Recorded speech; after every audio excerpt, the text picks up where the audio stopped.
Ladies and gentlemen, welcome to this enlightening video where we delve into the fascinating world of Eastern philosophy. In this video, we are privileged to have the renowned philosopher and speaker, Alan Watts, who will guide us through the fundamentals of Eastern philosophy. For those unfamiliar with Eastern philosophy, it offers a unique perspective on life, the universe, and the human condition. It is a vast and diverse field of thought, encompassing a range of traditions, including Buddhism, Taoism, Hinduism, and Confucianism. Alan Watts, with his profound knowledge and deep understanding of Eastern philosophy, will take us on a journey to explore the core tenets of these traditions. He will explain how they differ from Western philosophy and offer insights into how we can apply these teachings in our everyday lives. So, sit back, relax, and prepare to be enlightened as we explore the fundamentals of Eastern philosophy with the master himself, Alan Watts. I'm continuing this program with talks on some of the fundamental ideas of Oriental philosophy. But before going on, I want to refer back to something that I said in the last program, in which I was talking about Hinduism, which may possibly have been misunderstood. At the end of the program, I was referring to certain trends in modern Hinduism, which I described as being of a somewhat namby-pamby nature. Perhaps that wasn't quite the right phrase, because that suggests weakness. What I really wanted to suggest was bloodlessness, lack of earthiness, or excessive spirituality. And I think this arises in certain schools of thought from a wrong interpretation of the great commentator Shankara. Shankara and Ramanuja are probably the two of the greatest medieval Indian commentators on the Upanishads and the traditional scriptures. And the way some people interpret this is somewhat as follows: that there is but one reality, which is Brahman, which is without form, without any quality that the mind can imagine, following the usual method of description by negation, and that this being so, it excludes there being any reality whatsoever to the seeming multiplicity of the physical world. In other words, the physical world that we perceive with our senses is in reality simply not there. And there is even no cause within reality for its seeming to be there. And this is rather like the Christian Science doctrine of mortal mind, producing the error of suffering and physical existence. That it has no reality at all, and our seeing of it, its seeming to be real, again, has no basis within the divine reality, which is the sole thing that exists. Now, this is an interpretation of Shankara which I believe to be fundamentally wrong. I don't believe that Shankara can correctly be interpreted as saying that the world of sense experience, which this, to my mind, wrong interpretation of his school identifies with Maya, I don't believe that this is the way he ought to be understood. Maya, I can think of passages in Shankara where Maya is given a much more positive sense, where the world is not to be considered identical with Brahman in the sense that it's not really there and Brahman is the only reality which exists, but rather that the world is Maya, or is illusory, only in the sense that we do not see it to be one with Brahman, just as it is. The seeing of its oneness with Brahman does not involve its disappearance. And if it does, then we've got not a non-dualistic doctrine at all, we've got an extremely dualistic doctrine. Because after all, if there is the seeing of an illusion, Supposing you say what you see as the illusion isn't really there, but you can't deny the fact that you see it.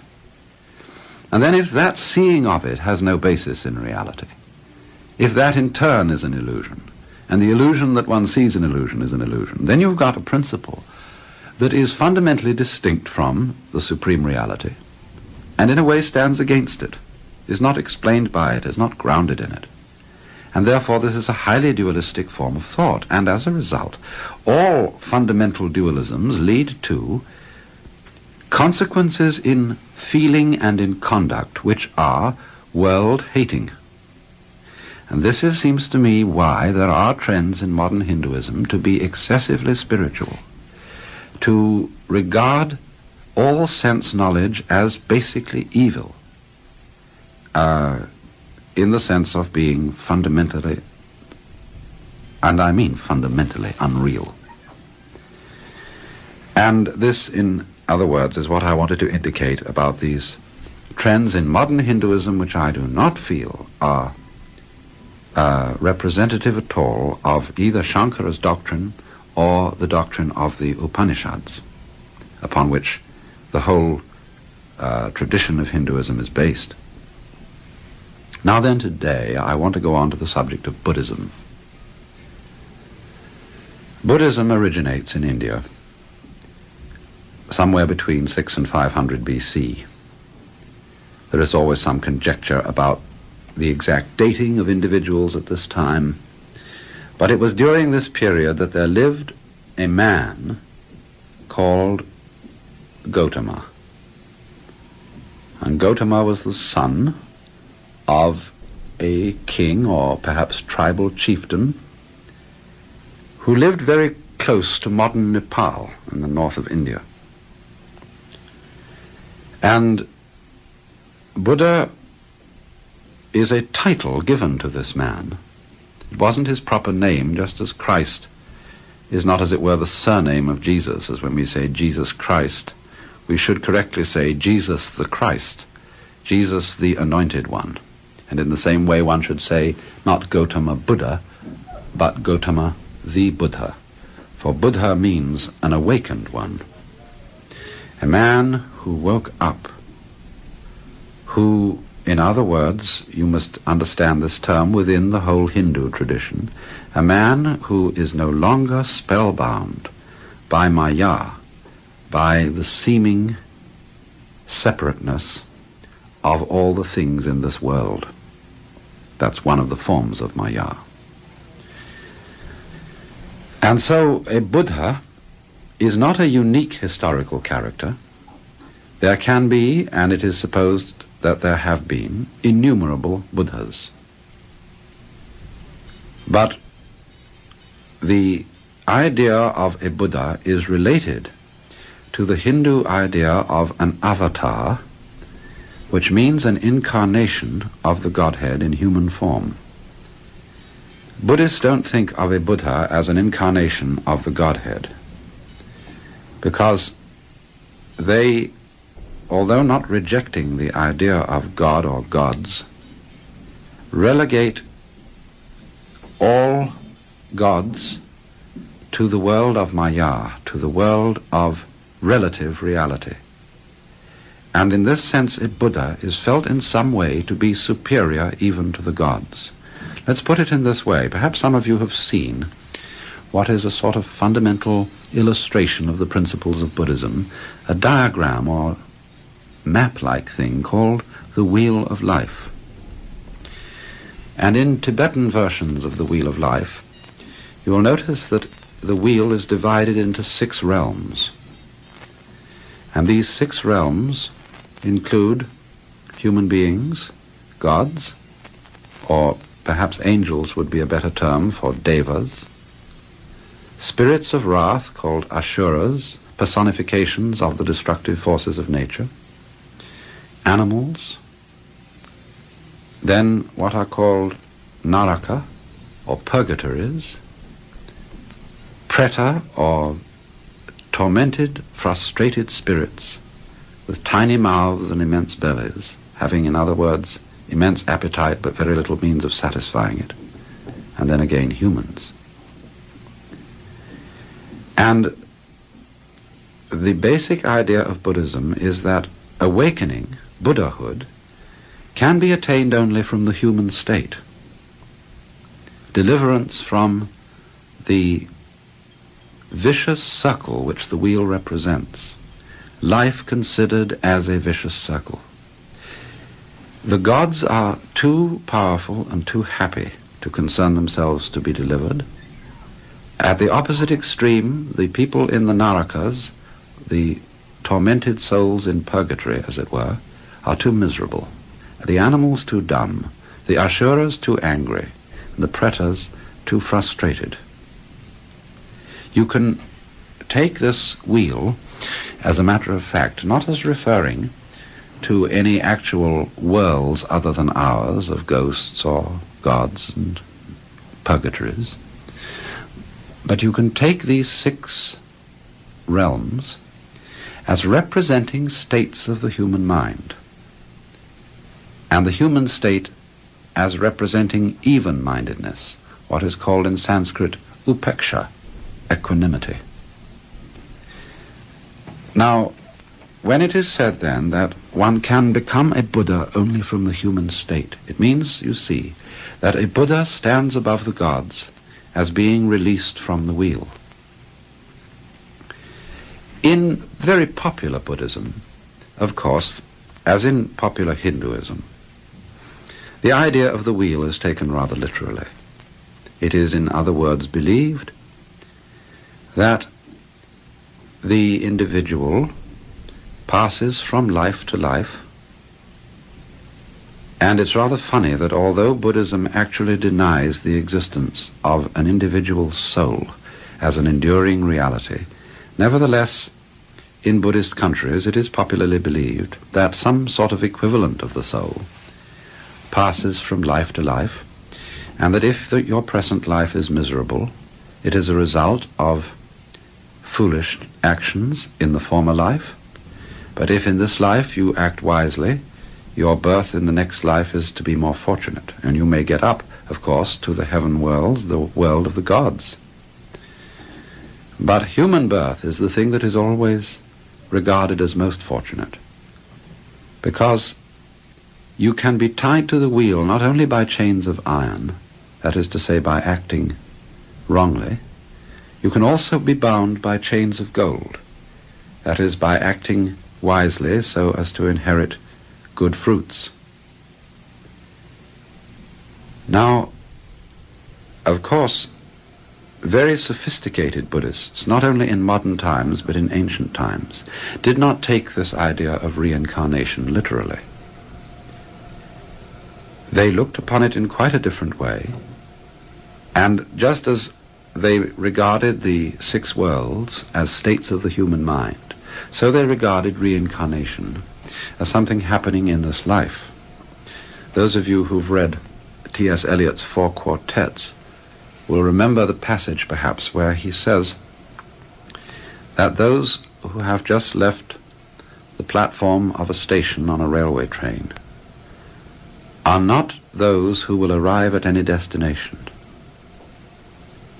Those who, in other words, walked in at the door of the room and are now sitting down in chairs are not the same people as those who stepped in at the door. We are, in other words, constantly changing. Just as we know, physiologically speaking, that our bodies are, in all their molecular structure, completely changed every 7 years or so that we are, as it were, not enduring entities, but rather something like a university, where the faculty and the students and the very buildings themselves may change completely within a span of years, and yet somehow the university, or something by way of a pattern, goes on. And so, in this sense, freedom from reincarnation would be, by very sophisticated Buddhists, interpreted as freedom from the illusion that the person who came in at the door is the same one now sitting in the chair. And that in its turn signifies freedom from an emotional habit the habit of grasping at one's own life, at seeking for continuity. And you see, the idea of continuity in Buddhist philosophy is that we desire continuity in order to perpetuate our past. In our past, in other words, we have accumulated various things: experiences, material goods, knowledge, virtues, power, so on. The desire for continuity is the desire for the perpetuation of a past self or string of selves with which we identify ourselves. And Buddhist insight involves the recognition that the past is perpetually vanishing.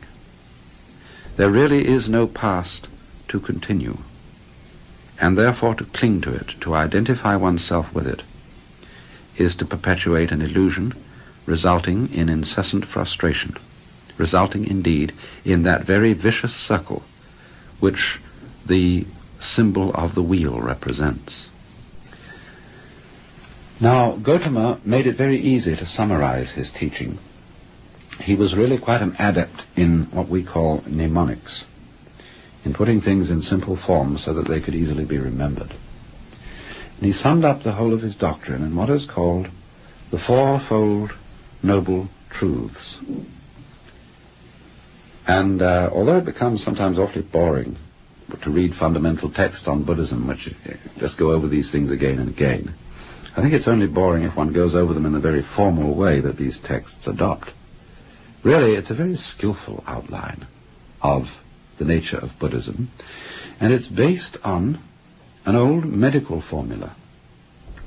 In ancient India, as in almost all ancient cultures, every activity was ceremonialized, and when a physician came to pay his call, he gave his diagnosis in a ceremonial way. He made 4 pronouncements. The first pronouncement was the name of the disease. The second, the cause of the disease. The third, the curability of the disease. Can it be cured? Yes or no? And if it can be cured, the 4th pronouncement is the giving of the prescription. And that's exactly the form of Gautama's summary of his doctrine. He said, in other words, the first principle is that mankind, and indeed all forms of life, suffer from a disease, which is called in Sanskrit dukkha. And the most general translation of that word is suffering. Dukkha means suffering in all its forms: moral, physical, spiritual. But Western interpreters of Buddhism have sometimes represented him as saying that life is suffering, period. In other words, of enunciating a highly pessimistic and world-hating doctrine, that to be alive is to suffer, and that, in other words, the amount of joy, of positive pleasure in life is, after all, so negligible that the game is not worth the candle. Now, if one studies the method of teaching of sages in ancient India, you have to realize that one of their fundamental pedagogical gambits is to arrive at the point of view they wish to inculcate by a zigzag method. When we walk, you know, we put down maybe first the left foot, then we shift to the right foot, then the left foot, then the right foot. And in this way we go along, neither to the left nor to the right, but straight ahead. And you find, too, that in thought, that the human mind tends to go from position to position, but it always, when it settles on any fixed position, we can always point out that that position is an extreme. For example, in scholastic philosophy in the Middle Ages, when St. Thomas Aquinas fastened on the idea that God is fundamentally ens, or being, a Buddhist philosopher would point out that he had settled upon an extreme that has an opposite, non-being, and that therefore his position needs to be corrected by the opposite position. Somebody else should get up and say, no, God is not being, God is non-being. And from this facing of opposites with each other, we arrive at what Buddhism is sometimes called the middle way. Doesn't mean the compromise position. The middle way is the doctrine of relativity, of showing that all positions or experiences which we can formulate must always be perceived or known by contrast with their opposites. So in other words, Buddha's doctrine that life is fundamentally dukkha, or suffering, is an antithesis directed towards those people who believe that the object of life is to attain sukha, or sweetness, pleasure. He is saying, in other words, you cannot experience pleasure except in reference to non-pleasure. And therefore, the more you pursue pleasure, the more non-pleasure will arise to frustrate you. The more you pursue permanence, the more you will feel the impermanence of things. And so it is, for after all, when we are bent on enjoying ourselves, we become at that very moment curiously aware of how rapidly time is slipping by. When, on the other hand, we are not enjoying ourselves, we become curiously aware of how time is dragging. So then, dukkha, arising from an exaggerated pursuit of sukha, its opposite, becomes the basic characteristic of life. And he goes on to say, in his second principle, that the cause of this is trishna, or grasping, sometimes translated desire, and indeed I believe the word trishna does underlie etymologically the English word thirst. But trishna is not quite desire. For example, one's appetite. When you haven't eaten for some time and you get hungry, this is not trishna. It's a perfectly natural occurrence. Trishna is based in turn on avidya, which means unwisdom, which is the way the Tibetan scholar around here, Alex Wayman, likes to translate it. It's a good translation, unwisdom, or simply lack of insight, lack of consciousness, lack of, well, a special sense of ignorance, not the ordinary sense of ignorance of not being informed, but ignorance. Action based on ignoring something. And ignorance is not realizing the relativity of experiences, not realizing the inseparability of pleasure and pain, existence and non-existence, life and death, up and down, good and bad. So that as a result of such ignorance or unwisdom, people try to separate these opposites from each other, to corral, to gain the good ones, and to exclude and annihilate the bad ones. And as a result of that, because these opposites exist mutually, they go round in circles. And that mutual existence of these opposites is really, it seems to me, the basic meaning of the doctrine of karma, which is involved in Buddhism, the doctrine of conditioned action, which Buddha epitomized in the phrase, this arises, that becomes. In other words, without this on the one hand, or this on the one hand always implies that on the other. Good on the one hand implies bad on the other, and so on and so forth. And so, if a person becomes involved in karma, involved in conditioned action, leading to a vicious circle, if he is ignorant of the interdependence of all states of experience. So then the third truth, the cure of this dukkha or suffering, is the truth about nirvana. Nirvana is most grossly mistranslated word in all foreign languages, probably, because our early scholars of Buddhism translated it as annihilation, and nowadays nirvana means a state of being doped up to most people. It's popularly used as being in ecstasy or in a kind of dreamy bliss. And nirvana doesn't mean that at all. It's a state of being very, very wide awake. State of being completely aware. But the etymology of the word is disputed. There are several etymologies that you can offer, and so I just choose the one I like. And that is to blow out.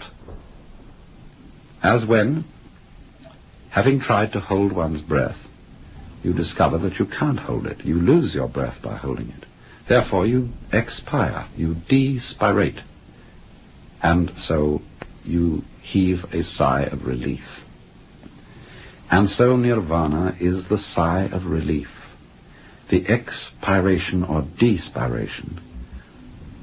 In other words, the giving up of the attempt to clutch at life, to hold it in a fixed form, to resist change, to separate the good side of things from the bad side and annihilate the bad side. It is the giving up of that fundamentally contradictory, self-contradictory kind of conduct.